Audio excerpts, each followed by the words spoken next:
दोस्तों स्वागत है आप सभी का आपके अपने चैनल में। फ्रेंड्स, हम बात करने वाले हैं यहाँ पर पीएम आवास योजना 2024 के बारे में। जैसा कि पीएम आवास योजना के अंतर्गत ही जो है सभी राज्यों को जो है आवास की यानी सुविधा उपलब्ध करवाई जाती है। उसी तरह राजस्थान को अब जो है यहाँ पर पीएम आवास योजना के अंतर्गत राजस्थान के 12,554 आवास स्वीकृत हो चुके हैं राजस्थान वालों के लिए, और हर एक परिवार को इसमें मिलेंगे 1,75,000 रुपये। जैसा कि फ्री बिजली, फ्री आवास, फ्री पट्टा 5 नई योजना की बड़ी घोषणा हो चुकी है। तो 5 अन्य नई घोषणा कौन सी हैं उसकी भी हम बात करने वाले हैं। तो आप सभी बने रहिए हमारे साथ वीडियो के एंड तक। अगर आप प्रदेश की तमाम योजनाओं की जानकारी देखना चाहते हैं तो हमारे चैनल को ज़रूर सब्सक्राइब कर लें।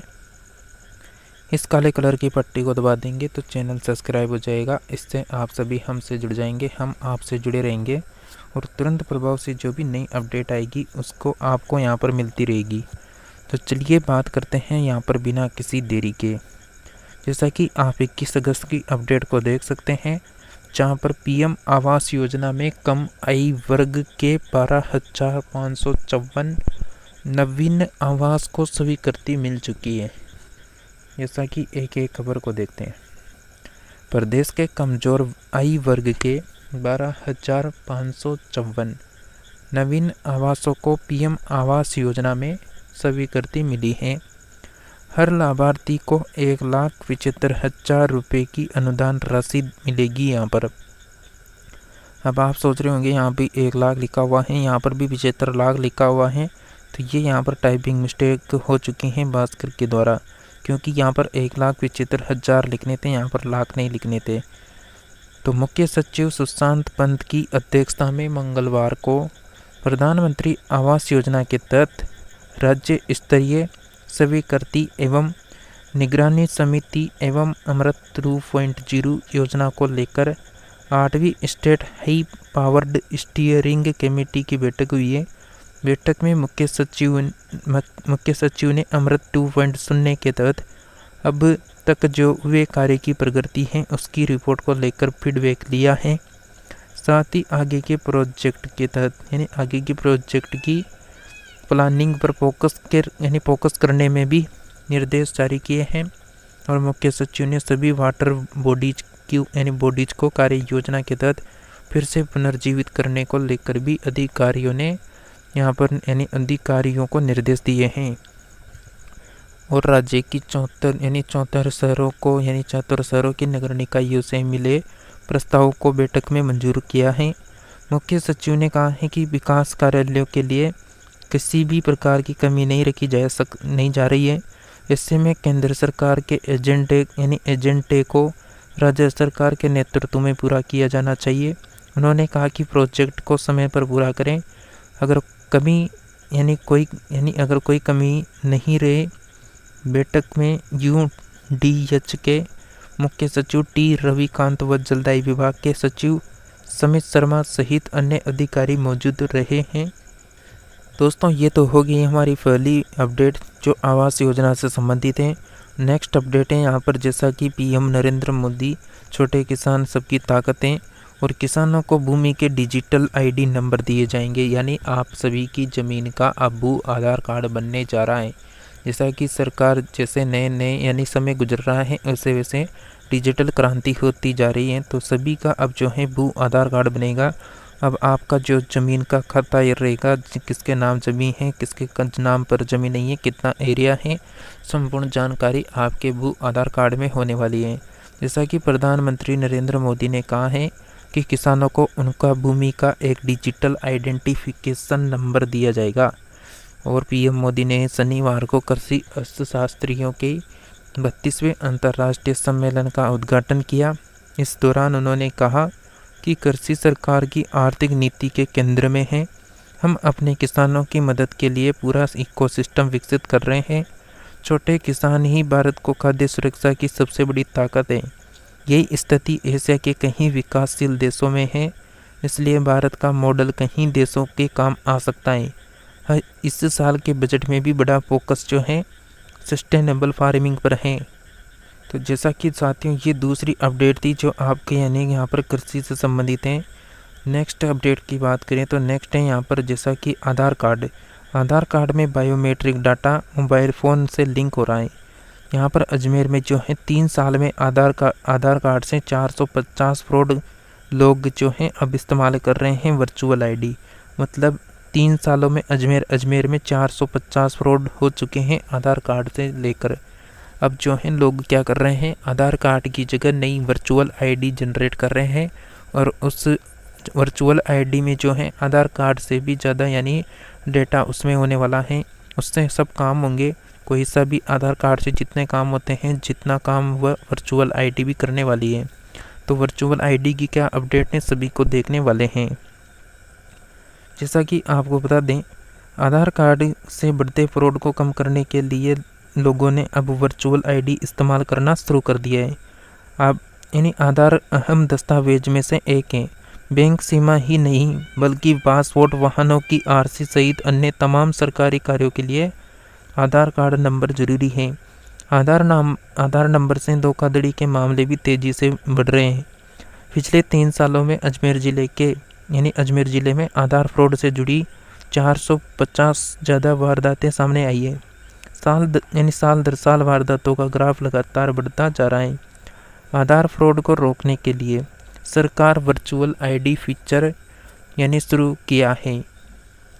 इससे आधार कार्ड सुरक्षित रहेगा, साथ ही फ्रॉड का जोखिम भी है वह कम हो जाएगा। सोफिया कॉलेज के कंप्यूटर साइंस विभाग के HOD गौतम चतुर्वेदी ने कहा है कि आधार का वर्चुअल आईडी जो है 16 अंकों का तात्कालिक नंबर होता है। यह आधार का विकल्प है। इससे मोबाइल नंबर, बैंक खाते की जानकारी दिए बिना आप अपनी पहचान जो है प्रमाणित कर सकते हैं और आधार नंबर से वर्चुअल आईडी जनरेट की जा सकती है। लेकिन वर्चुअल आईडी से आधार नंबर का पता नहीं लगा सकते। हर आधार नंबर का एक बार ही वर्चुअल आईडी जनरेट हो सकता है। इससे रोजाना अपडेट भी किया जा सकता है। जैसा कि फ्रॉड से बचाव, मतलब मैसेज से भी बना सकते हैं वर्चुअल आईडी। कैसे बनेगी? तो वर्चुअल आईडी तो रजिस्टर मोबाइल नंबर से GVID के बाद आधार के आखिरी नंबर पर जो है आधार के आखिरी 4 नंबर लिखकर जो 1947 नंबर है उस पर मैसेज भेजें। मैसेज के बाद जो है VID नंबर आपको मैसेज कर दिया जाएगा। इसी तरह यम आधार कार्ड से जो है VID बना सकते हैं। इससे जो है इससे पहले यम आधार ऐप पर लॉगिन कर लें, जनरेट वर्चुअल आईडी के विकल्प पर जाएं और आधार नंबर और कैप्चर करने के बाद आईडी रिक्वेस्ट पर क्लिक करें। OTP नंबर डालने के बाद जनरेट VID पर क्लिक करें। इसके बाद आपको VID नंबर मिल जाएगा। नहीं देना पड़ेगा आधार नंबर। कैसे नहीं देना पड़ेगा और वर्चुअल आईडी का उपयोग में क्या क्या लाभ है? जैसा कि पासपोर्ट के लिए आवेदन करने के दौरान जो है सत्यापन में इस्तेमाल कर सकते हैं वर्चुअल आईडी को। VID से बिना मतलब असली आधार नंबर बताए बिना भी बीमा पॉलिसी खरीद सकते हैं। अपना आधार नंबर बताए बिना भी बैंक अकाउंट खुलवा सकते हैं। सरकारी परीक्षाओं के लिए आवेदन में जो है VID का इस्तेमाल कर सकते हैं।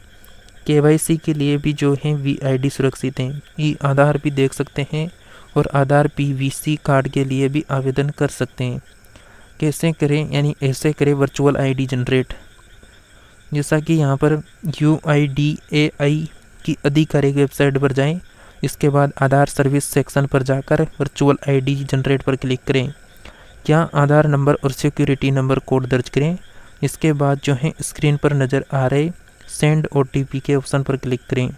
OTP दर्ज करने के बाद जनरेट VID पर जाएं और वर्चुअल आईडी आपके मेल पर आ जाएगी। तो ये थी आधार कार्ड को लेकर नई अपडेट।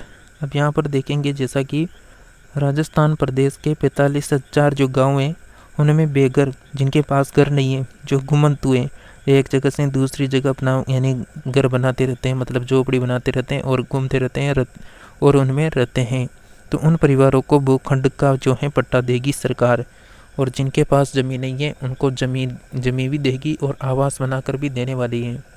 तो पूरी खबर क्या है उसको देखते हैं। लेकिन आपने चैनल को सब्सक्राइब नहीं किया तो चैनल को सब्सक्राइब कर लें, वीडियो को लाइक करके शेयर ज़रूर कर दें उन लोगों को जिनको इन योजनाओं का लाभ नहीं मिल रहा है। तो प्रदेश के हर गांव में बेघर घुमंतु परिवारों को 300 वर्ग गज तक का भूखंड देगी सरकार।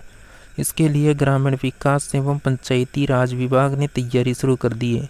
माना जा रहा है कि प्रदेश के 45,000 गाँवों में बेघरों को भूखंड का पट्टा दिया जाएगा। इसके पास खुद का घर या जमीन नहीं है। इन परिवारों को 2 अक्टूबर गांधी जयंती के दिन मुख्यमंत्री के द्वारा ग्राम सभा में पट्टा दिया जाएगा। प्रदेश के 11,341 ग्राम पंचायतें हैं, जिनमें 44,981 गाँव आते हैं।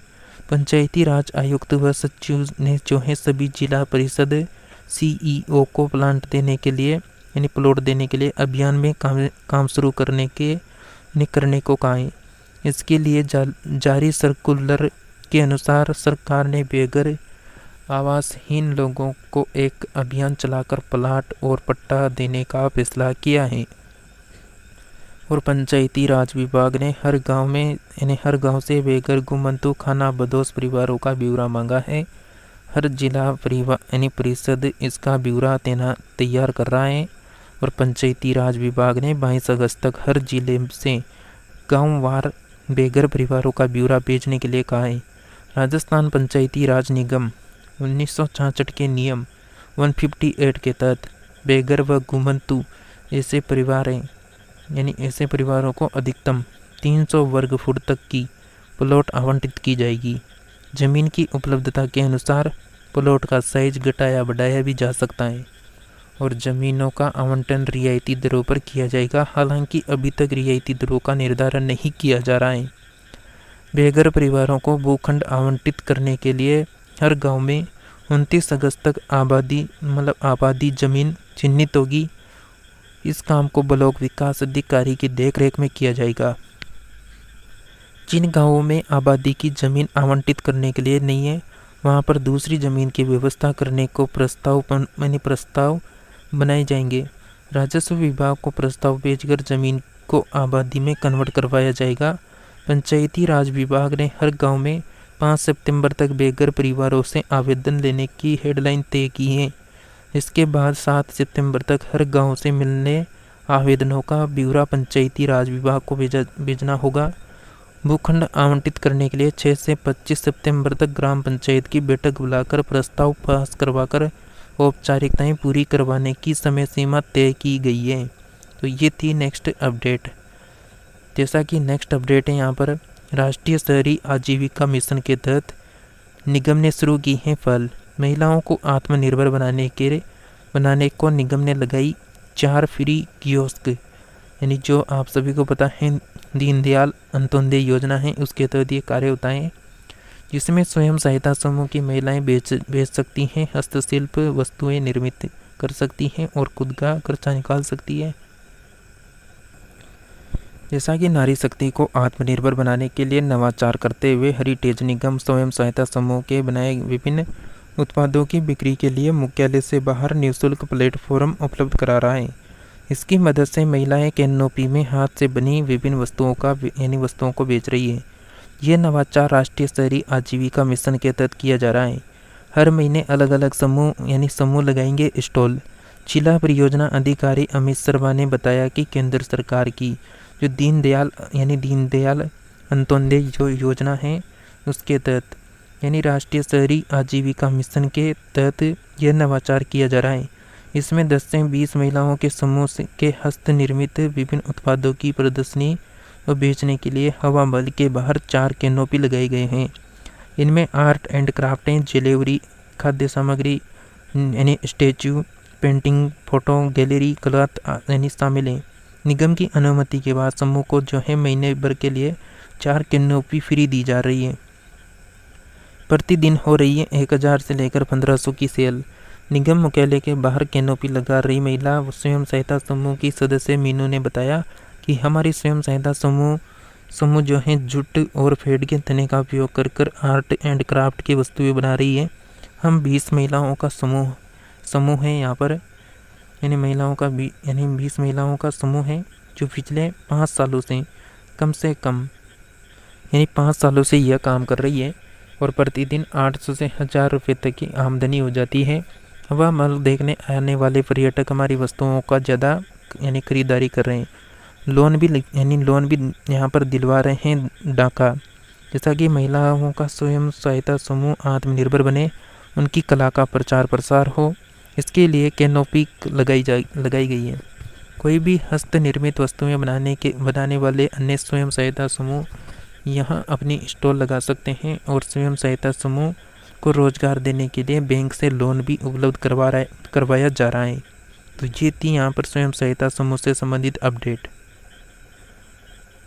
जैसा कि फ्रेंड्स हमने आपको 5 अन्य घोषणाओं के बारे में भी बात की है।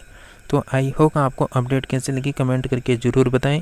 और चैनल पे पहली बार विजिट किए हैं तो चैनल को कर लेना सब्सक्राइब, क्योंकि यहाँ पर दी जाती है सभी योजनाओं की नई अपडेट आपको। तो मिलते हैं नेक्स्ट अपडेट के साथ में।